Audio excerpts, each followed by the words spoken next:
우리가 주일 오전 예배를 통해서 사도행전을 나누고 있죠. 지난주에는 아가보라는 한 선지자의 예언에 대해서 보았어요. 간략히 정리를 하면 바울 일행이 이제 밀레도를 떠나서 두로와 돌레마이를 지나고 가이사랴에 이제 도착을 합니다. 이 가이사랴에 도착하여 누구의 집에 머물렀습니까? 전도자 이 빌립 집사의 집에 머물렀죠. 이 빌립 집사는 원래는 예루살렘에 일어난 큰 박해로 인해서 여기를 떠나서 흩어지며 복음을 전하고 있었어요. 그죠? 근데 이제는 이 가이사랴라는 지역에 정착을 한 건데요. 그렇게 대략 한 20년의 시간이 흘러서 이제는 박해자였던 바울이 사도가 되어서 함께 동역자가 되어 이 집에 머물게 된 거예요. 참 하나님의 뜻이 놀랍고 그 계획이 놀랍다 우리가 보았죠. 그리고 이곳에서 이제 아가보라는 선지자가 바울에게 예언을 합니다. 이 유대인들이 바울을 결박해서 이 이방인들 손에 넘겨주리라. 아가보라는 선지자에게는 권위가 있었어요. 그러니까 이 말을 들은 이곳에 많은 사람들이 바울을 어떻게 합니까?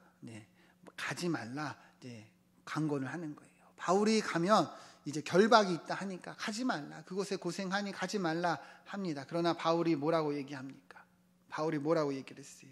모든 것이 이제 주의 뜻대로 나는 주 예수의 이름을 위해서 결박당할 뿐 아니라 예루살렘에서 죽을 것도 각오하였다. 이렇게 단번에 거절을 해요. 그러니까 여기 모인 사람들이 바울의 의지를 존중하면서 그러면 모든 것이 다 주의 뜻대로 하나님 뜻대로 될지어다 하면서 이렇게 마무리를 하죠. 우리가 지난주에 여기까지 나누었는데요. 이제 드디어 오늘 본문에서 이제 예루살렘에 이르는 이제 내용에 대해서 말씀을 합니다. 본문을 보면서 이 은혜를 나누면 좋겠는데요. 15절을 보면 이제 여러 날이 흘렀어요. 가이사랴에 있어서 여러 날이 흘러서 바울이 이제 여장을 꾸려서 드디어 목적지인 예루살렘으로 가는 거예요. 16절을 보면 그때에 여러 사람들이 함께 갑니다. 몇 제자가 함께 가고 또 구브로 사람 나손을 데리고 가는데 그 집에 머물기 위함이었다 이렇게 얘기를 해요. 그리고 17절을 보면 이제 바울과 그 일행이 예루살렘에 도착합니다. 그러니까 여기 있는 예루살렘 교회의 성도들, 형제들이 바울과 그 일행을 이제 맞이하고 영접을 했다 이렇게 말씀을 하는 거예요. 이해가 되시죠? 이제 예루살렘에 이르는 거예요. 그리고 19절을 보면 이제 바울이 어때요? 이들과 문안을 하는 거예요. 인사를 하죠. 잘 지냈냐? 그동안 어땠냐? 뭐 인사를 나누었겠죠. 특별히 바울은요, 이들에게 뭘 전합니까? 하나님이 자기의 사역으로 말미암아 이방 가운데에서 하신 일을 낱낱이 말한다. 그러니까 바울이 지금까지의 전도 여행 가운데 하나님이 어떤 은혜를 베푸셨는가 이들에게 이제 보고를 했다는 거예요. 이해가 되시죠? 특별히 뭘 전했을까요? 바울이 마게도냐와 아가야에서 복음을 전하며 일어난 역사에 대해서 이야기했을 거예요.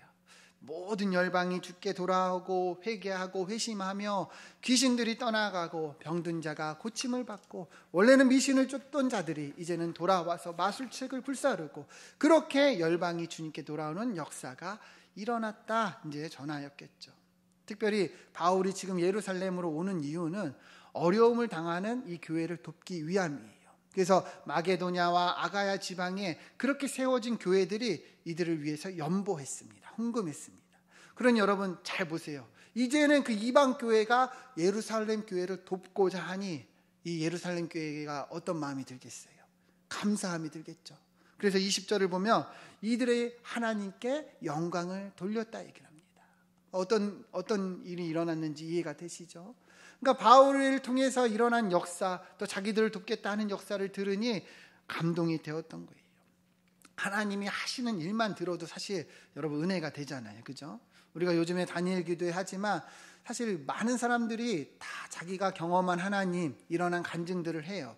그런데 우리는 듣기만 해도 어떻습니까? 감동이 되고, 그죠? 은혜가 되고, 하나님이 나에게도 이런 은혜를 베푸셨지 기억이 나고, 마치 이런 건가 똑같은 거예요. 바울이 일어난 역사를 전하니 이들이 듣기만 해도 어때요? 은혜가 되는 거죠. 정말 열방이 주께 돌아오는구나. 하나님이 역사하시는구나. 그래서 이렇게 영광을 돌렸다는 거예요. 그래서 참 좋은 분위기가 연출이 되는데 그런데 이어지는 내용을 보면은 갑자기 분위기가 바뀌어요. 이들이 듣고 하나님께 영광을 돌렸어요. 근데 갑자기 바울에게 뭐라고 얘기합니까? 형제여, 그대도 보는 바에 유대인 중에 믿는 자 수만 명이 있으니 다 율법의 열성을 가진 자라 말합니다. 무슨 말이냐? 이제 예루살렘에도 예수님을 믿는 유대인들이 많이 일어났다는 거예요. 수만 명이나 생겼다는 거예요. 근데 이 사람들은 여전히 어때요? 율법을, 열성을 가진 자들이라는 거예요. 여전히 율법을 따르고 여전히 율법을 중시하는 자들이라는 거예요. 그런데 이어지는 21절을 보면 이 율법을 중시하는 유대인 성도들이 바울에 대해서 오해를 하고 있다는 거예요. 내가 이방에 있는 모든 유대인들을 가르치되 모세를 배반하고 아들들에게 할례를 행하지 말고 또 관습을 지키지 말라 함을 그들이 들었도다, 이렇게 얘기를 하는 거예요. 잘 보세요. 바울이 예루살렘에 와서 하나님의 역사를 전했습니다. 이들이 감동을 하고 감사를 했어요. 그런데 바로 무엇이 걱정되는 거예요? 이 예루살렘에는 유대인 성도들이 많은데 바울에 대해서 율법을 반대하고 모세를 배반했다, 이렇게 오해를 하고 있다는 거예요. 그러니까 이게 이제 갈등이 생기고 마찰이 생길까봐 이제 걱정이 되었다는 거예요. 그래서 선교 보고를 듣자마자 바로 이 이야기부터 했다는 거지요. 여러분 어떤 상황인지 이해가 되시죠? 근데 여러분 잘 보세요. 바울이요 모세를 배반한 적이 있습니까? 모세를 배반했어요? 율법을 폐하고 부정했습니까? 사실은 그렇지 않아요. 바울은 오히려 율법을 존중하고 거룩하다 말합니다. 로마서 7장 12절 말씀 같이 한번 읽어보겠습니다. 시작. 이로 보건대 율법은 거룩하고 계명도 거룩하고 의로우며 선하도다. 아멘. 바울은요 율법을 부정하는 사람이 아니에요. 율법을 존중하고 오히려 거룩하다, 선하다 말하는 사람입니다. 그래서 바울이요 이 전도 여행을 기억해 보면 디모데에게도 할례를 행하기도 했고, 그죠? 갱그레아에서 서원을 따라서 어때요? 머리를 자르는 일을 했어요. 율법을 중시했어요. 근데 중요한 건 뭐냐면 바울이 말하는 것은 율법을 부정하는 것이 아니라 율법으로 하나님께 의를 얻고자 하는 거예요. 율법을 지켜 율법을 따라서 하나님의 앞에서 의를 얻고자 했다는 거예요. 여러분 많은 유대인들이요 이를 자랑했어요. 우리는 구별된 자다. 율법이 있다. 그래서 우리는 하나님 앞에 이 율법을 지켜 의롭다, 이렇게 착각을 한 거예요. 그러나 바울은 뭐라고 얘기합니까? 율법은 죄를 알기 위함이다. 율법은 우리로 죄를 알게 하기 위함이라는 거예요. 그래서 예수 그리스도를 믿어 의롭게 됨을 바울은 선포하는 거예요. 사람이 의롭게 되는 것은 오직 예수 그리스도를 믿음으로 말미암음이니라, 이렇게 전하였다는 것이죠. 그러니까 율법을 부정한 것이 아니에요. 율법을 통해서 하나님 앞에 의를 얻고자 하는 그것을 부정했다는 것이죠. 그런데 많은 이 믿는 유대인들은 바울을 오해하고 착각했다는 거예요. 아, 바울이 이처럼 율법을 폐하고 모세를 배반했구나, 이렇게 착각을 했다는 거예요. 그러니 보세요 여러분, 이제 바울이 예루살렘에 오니 이 유대인 성도들과 어떤 일이 일어나겠습니까? 마찰이 분명히 일어날 거예요. 그죠? 저 율법을 반대하는 자가 왔다, 모세를 배반한, 우리 유대인을 배반한 자가 왔다 하면서 분쟁이 일어날 수 있다는 거죠. 그러니까 예루살렘 교회가 이를 걱정하고 이에 대해서 이야기를 했다는 것이죠. 그래서 바울에게 이제 제안을 하나 합니다. 23절부터 보면, 자, 우리가 말하는 이대로 해라. 바울, 이대로 하세요. 우리에게 선한 네 사람이 있습니다. 그래서 24절 보면 그들을 데리고 함께 결례를 행하고 그들을 위해서 비용을 내어서 머리를 깎게 하십시오. 그러면 다른 사람들, 이 유대인 성도들이 우리가 알고 있는 이 내용들이 사실이 아니다, 바울이 율법을 지켜 행하는 줄로 알 것이다, 이 오해가 풀릴 것이다, 이렇게 이제 권유를 했다는 것이죠. 이들의 제안은요 사실 그 나시린의 서원을 따른 건데, 전에도 우리가 한번 본 적이 있지만 유대인들은 서원을 하면 이 기간을 정합니다. 그죠? 그래서 이 기간을 정해서 어떻게 해요? 그때 독주를 마시지 않고 머리를 자르지 않고 부정한 시체를 만지지 않고 이 세 가지를 금하며 이 날을 지켜요. 그리고 이 서원한 날이 다 차면은 그때 이제 예물을 가지고 와서 그 머리를 깎고 하나님께 제사를 지냅니다.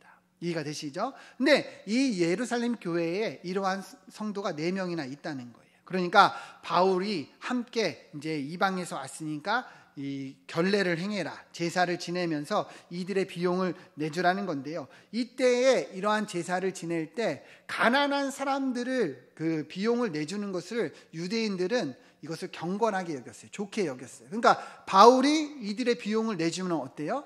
이 유대인 성도들이 바울이 이처럼 율법을 따르고 존중하는구나, 경건한 자이구나, 이렇게 오해를 풀지 않겠느냐, 이렇게 이야기를 했다는 거예요. 이해가 되시죠? 그러니까 이것을 제안한 거예요. 예루살렘 교회는 걱정이 되는 거죠. 이 유대인 성도들이 바울을 오해하고 있으니, 그러니 이렇게 해서 이 오해를 풀자, 이렇게 제안을 했다는 거예요. 그러면서 한 가지를 더 이야기를 하는데 25절 보면 주를 믿는 이방인에게는 우리가 우상의 제물과 피와 목매어 죽인 것과 음행을 피할 것을 결의하고 편지하였느니라 하니, 이렇게 얘기합니다. 여러분, 이 내용 어디서 들어봤죠? 그죠? 어디서 들어봤어요? 전에 예루살렘 회의에서 이게 결의한 내용이에요. 한번 기억을 해보면 이 초대교회에 거짓 교사들이 들어왔죠. 그래가지고 뭘 전했어요? 야, 너희들 예수 믿는 것만으로 어떻게 구원 못 받아? 율법을 지켜야 하고 할례를 행해야 돼. 거짓 이 복음을 전했어요. 그래서 이 사도들과 장로들이 예루살렘에 모여서 회의를 해서 어떻게 결론을 내립니까? 사람이 의롭게 되는 것은 오직 예수 그리스도를 믿음으로 말미암느니라. 그래서 이방인이나 헬라인이나 모든 유대인이 다 예수 그리스도를 믿으면 된다, 이렇게 결론을 내렸어요. 그러니까 할례를 안 해도 되고 율법을 안 지켜도 된다는 거예요. 그러면서 붙인 게 이거예요. 다만 이 이방인들이 이 우상의 제물이나 이렇게 피째 먹는 거, 이런 것들은 금해달라는 거예요. 왜 그러냐? 유대인들은요, 이것을 율법을 중시하기 때문에 도무지 이것을 용납할 수가 없어요. 그죠? 근데 앞으로 교회 안에서 이방인과 유대인들이 모이고 함께 하잖아요. 근데 어때요? 서로 거리낌이 생기면 돼요? 안 돼요? 안 되잖아요. 그러니까 이방인들로 하여금 이것을 하지 말아달라 요청을 한 거예요. 유대인들을 배려하는 차원에서. 그러면서 이것을 바울에게 또 요구를 하는 거예요. 이처럼 우리가 서로 배려하지 않았느냐, 그러니 바울로 이것을 배려해달라는 거. 무슨 말이냐? 여러분, 바울이요, 굳이 율법을 안 지켜도 돼요. 그죠? 이 예루살렘 교회가 지금 요구하는 게 뭐예요? 같이 제사를 지내자는 거잖아요. 그죠? 율법을 따르라는 거잖아요. 바울이 해도 되고 안 해도 돼요. 그죠? 자유함이 있습니다. 그러나 유대인 성도들을 이렇게 배려하는 차원에서 바울로 하여금 이것을 요청하고 있다는 거예요. 바울 사도, 당신에게 자유함이 있습니다. 그러나 이 연약한 성도들을 위해서 이렇게 배려해 주세요. 이렇게 행해 주세요. 그러면 저들이 오해하지 않고 문제가 일어나지 않을 것입니다. 이렇게 요청하고 있다는 거예요. 여러분, 이해가 되십니까? 네, 그래서 26절을 보면, 그래서 바울이 어떻게 합니까? 이렇게 사람들을 데리고 이튿날 결례를 행하고 성전에 들어가서 제사 드리고 이 만기된 것을 신고했다 얘기를 합니다. 다시 말하면 예루살렘 교회가 요구한 것을 다 들어주었어요? 안 들어주었어요? 들어주었다는 거예요. 이들의 요청대로 다 들어주고 배려하고 수용했다는 것을 말씀하고 있는 거예요. 여러분, 바울은 분명하게 율법에 대한 자유함이 있어요. 안 지켜도 돼요. 그죠? 근데 성도들을 위해서 이들을 배려함으로 자기가 이 요구를 수용했다는 것을 말씀하고 있는 거예요. 이 부분이 고린도 전서에서도 언급되는데요. 고린도 전서 9장 19절 20절을 보면 바울이 이렇게 얘기를 합니다. 잘 보세요, 여러분. 이게 굉장히 중요한 건데, 내가 모든 사람에게서 자유로우나 스스로 모든 사람에게 종이 된 것은 뭐라고 얘기해요? 더 많은 사람을 얻고자 함이라. 그러니까 자기가 왜 그렇게 행했느냐, 그 많은 사람을 얻고자 함이라는 거예요. 특별히 20절 보면 유대인들에게 내가 유대인같이 된 것은 유대인들을 얻고자 함이요, 율법 아래에 있는 자들에게 내가 율법 아래에 있지 아니하나 율법 아래에 있는 자같이 된 것은 이 율법 아래에 있는 자들을 얻고자 함이라. 아멘. 여러분, 분명하게 보이시죠? 바울이요, 율법 아래에 있지 않았어요. 자유함이 있었어요. 근데 왜 굳이 그렇게 행했냐는 거예요. 이들을 얻고자 함이라는 거예요. 이들이 실족하지 않고 복음을 잘 이해할 수 있도록 문제가 생기지 않게 일부러 바울이 이렇게 먼저 스스로 종된 자처럼 그렇게 행했다는 거예요. 여러분, 바울의 모습을 우리가 잘 봐야 되는 거예요. 바울은요, 정말 중요한 것이 무엇인지 안 거예요. 정말 중요한 것이 무엇이냐? 이들을 얻고자 합니다. 정말 중요한 것이 무엇이냐? 그것을 바라보고 스스로를 낮추고 얼마든지 따지고 얼마든지 말할 수 있음에도 배려하고 희생하고 수용했다는 것을 말씀하고 있는 거예요. 여러분, 오늘날 우리가 이 코로나 시대에 접어들면서 오늘도 광고했지만 온라인 예배도 드리고 그리고 현장 예배도 드리고 있습니다. 그죠? 각기 자기 상황에 맞춰 예배 드리고 있어요. 여러분, 우리가 이 예배하는 것을 생각해 보면 제일 중요한 것이 무엇입니까? 우리가 지금 현장 예배 드리고 있죠. 제일 중요한 것이 무엇입니까? 우리가 하나님 앞에 전심으로 예배하는 거예요. 그죠? 전심으로 마음을 다해 예배 드리는 것이 제일 중요해요. 하나님은요, 영과 진리로 예배하는 자를 찾는다 분명히 말씀하셨어요. 자, 그러면 여러분, 예배에 있어서 이것이 제일 중요한 것이라면 사실은 다른 것은 우리가 다 배려하고 수용할 수 있어요. 근데 가끔씩 이 예배에 있어 경중을 이야기하는 분들이 있다는 거죠. 어떤 분들은 현장 예배를 드려야 믿음이 좋은 것이고 온라인 예배를 드리는 것은 믿음이 부족한 것이다, 이렇게 이야기하는 분들이 있어요. 그죠? 근데 여러분, 그거는요 정말 중요한 거를 보지를 못하는 거예요. 하나님이 기뻐하시는 예배는요 우리 중심이 있는 예배입니다. 그죠? 이게 제일 중요한 거예요. 이 산이나 저 산이냐 사마리아 여인이 물어봤을 때 주님은 그러한 예배가 아니에요. 영과 진리로 드리는 예배가 하나님이 찾으시는 예배고 기뻐하시는 예배입니다. 여러분, 우리는요 상황이 다 달라요. 그죠? 각기 처한 상황이 다릅니다. 그 상황을 우리가 어찌 다 알겠습니까? 함부로 저 사람이 온라인 예배 드리는 것이 믿음이 부족하다 얘기할 수 있냐는 거예요. 그렇지 않다는 거예요. 제일 중요한 거는 우리가 하나님께 전심으로 예배하는 것을 우리가 바라볼 수 있어야 되는 거죠. 여러분, 우리가 지금 현장 예배 드리지만 다른 생각하고 우리 마음이 콩밭에 있으면 정말 그것은 하나님이 기뻐하시는 예배가 아닐 수 있다는 거예요. 그죠? 정말 중요한 거, 하나님께 전심으로 예배하는 것, 우리가 이것을 바라보면서 서로의 상황을 이해하고 배려하고 수용해주고 더 격려할 수 있어야 돼요. 그리고 각기 주어진 상황이 열려서 함께 예배할 수 있도록 우리가 배려하고 또 이것을 위해서 기도할 수 있어야 된다는 거예요. 요거를 놓치면 분쟁이 생기고 마찰이 생길 수 있다는 거죠. 여러분, 교회 안에 봉사들도 마찬가지예요. 전에도 예를 들었지만 여러분, 교회에서 청소를 하면 사실 제일 중요한 거 뭘까요? 우리가 마음으로 청소하면 돼요. 청소 잘하면 돼요. 그죠? 그런데 위에서부터 시작을 하던 아래서부터 시작을 하던 중요합니까? 안 중요합니까? 중요해요? 안 중요해요? 안 중요하잖아요. 청소 같이 우리가 즐겁게 하는 게 중요하잖아요. 식당 봉사도 똑같죠. 그죠? 식당 봉사하는데 제일 중요한 게 뭐예요? 함께 즐겁게 우리가 식사하면 되는 거예요. 오징어 볶음을 하던 제육볶음을 하던 중요해요? 안 중요해요?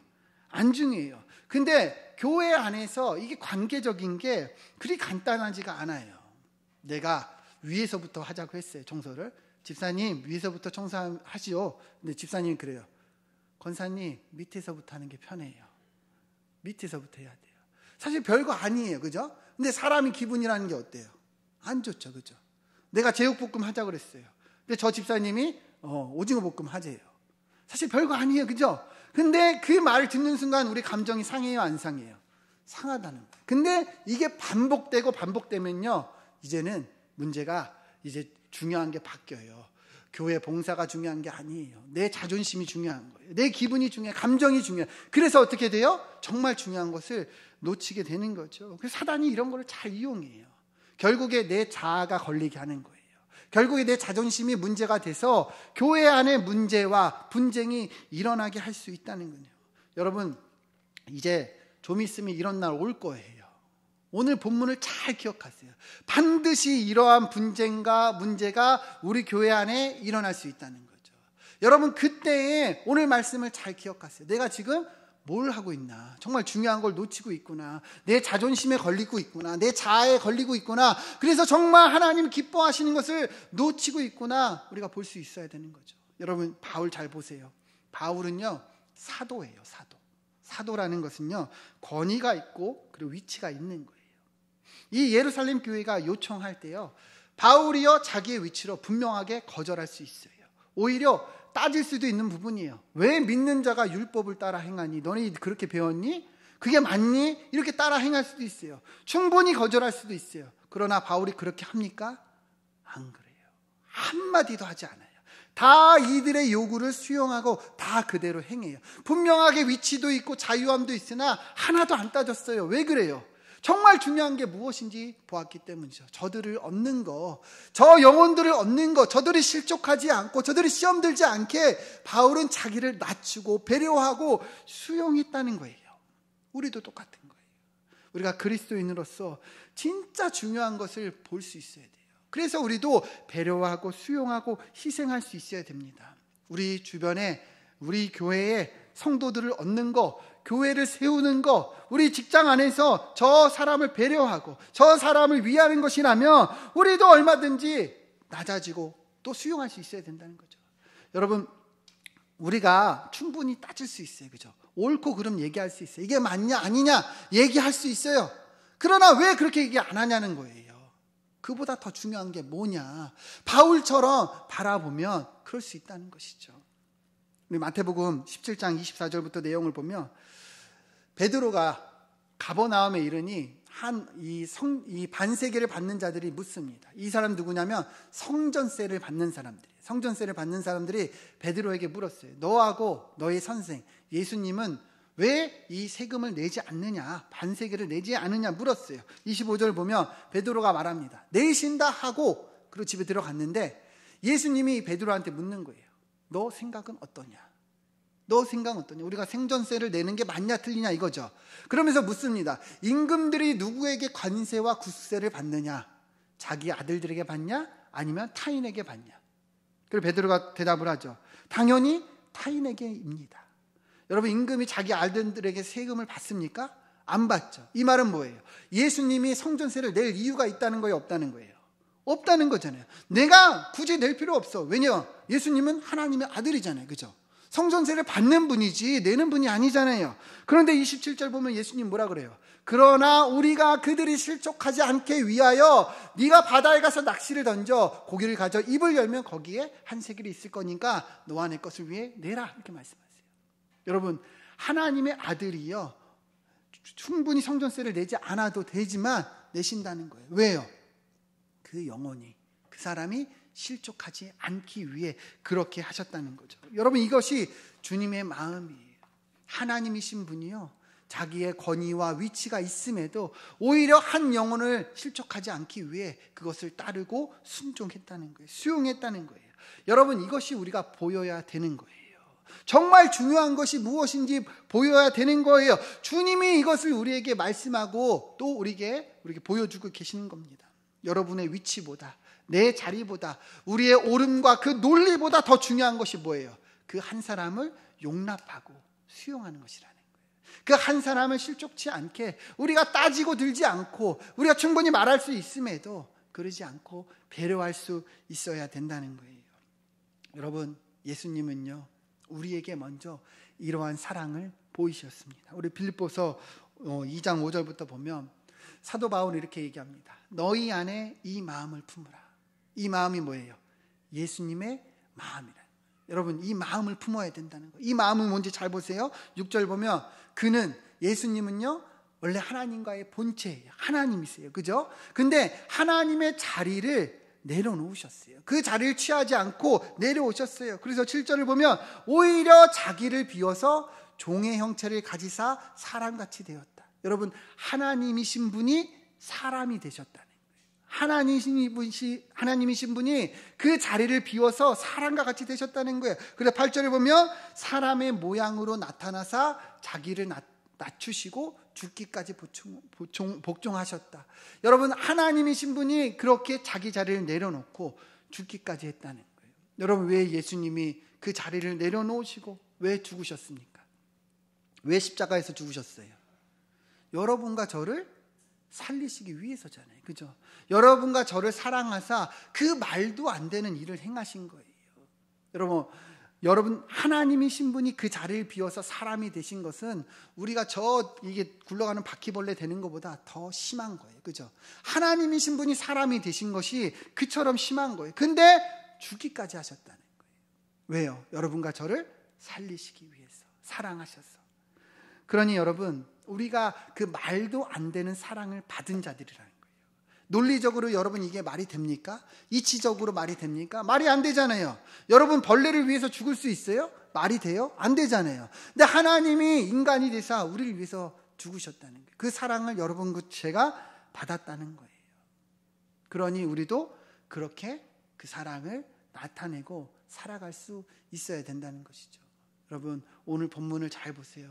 바울이 따지고 들 수 있었어요. 그죠? 바울이 충분히 거절할 수 있었어요. 그러나 그렇지 않았다는 거예요. 왜요? 그보다 더 중요한 거, 그 영혼을 사랑하고 품어주기 위해서 예수님이 그렇게 하셨다는 거예요. 여러분과 저를 위해서, 여러분과 저를 살리기 위해서 하나님의 자리를 내려놓고 사람이 되고 죽기까지 하셨다는 거예요. 왜요? 주님께는 그게 더 중요한 일이었다는 것이죠. 여러분 우리도 똑같은 거예요. 우리가 이 교회 안에서 우리가 함께 신앙생활하고 또 밖에 나가서 가정 안에서 직장 안에서 살아갑니다. 여러분 목을 꼿꼿이 세우고 정말 옳고 그름을 따지지 마시고 정말 중요한 것을 보자는 거예요. 내가 왜 손해봐야 됩니까? 내가 왜 희생해야 됩니까? 내가 왜 그렇게 해야 돼요가 아니라 정말 중요한 거 주님이 우리에게 보여주신 그 사랑을 우리가 나타내고 실천하자는 거예요. 여러분 좀 손해 좀 보면 어때요? 그죠? 좀 배려하면 어때요? 그 영혼을 우리가 품을 수 있고 그 영혼을 우리가 살릴 수 있다면 얼마든지 할 수 있다는 거예요. 오늘 본문에서 바울이 이렇게 우리에게 보여주는 말씀입니다. 여러분 이제 우리가 한 주 살아가죠. 우리도 정말 중요한 것을 보며 나아갑시다. 우리 주변의 이웃들, 우리 가족들, 우리 성도들을 위해서 여러분들 그 큰 우리 가치를 위해서 희생하고 배려합시다. 그러할 때 진짜 바울처럼 하나님의 뜻이 나타나는 거예요. 바울 통해서 그 뜻이 드러난 것처럼 우리를 통해서도 주님의 뜻이 실현되고 나타난다는 것입니다. 여러분 가장 중요한 가치가 무엇인지 알고 이를 위해 희생하고 헌신하고 기꺼이 즐겁게 배려하는 우리 사랑하는 성도들 되시기를 주님의 이름으로 축원드립니다. 함께 기도하겠습니다.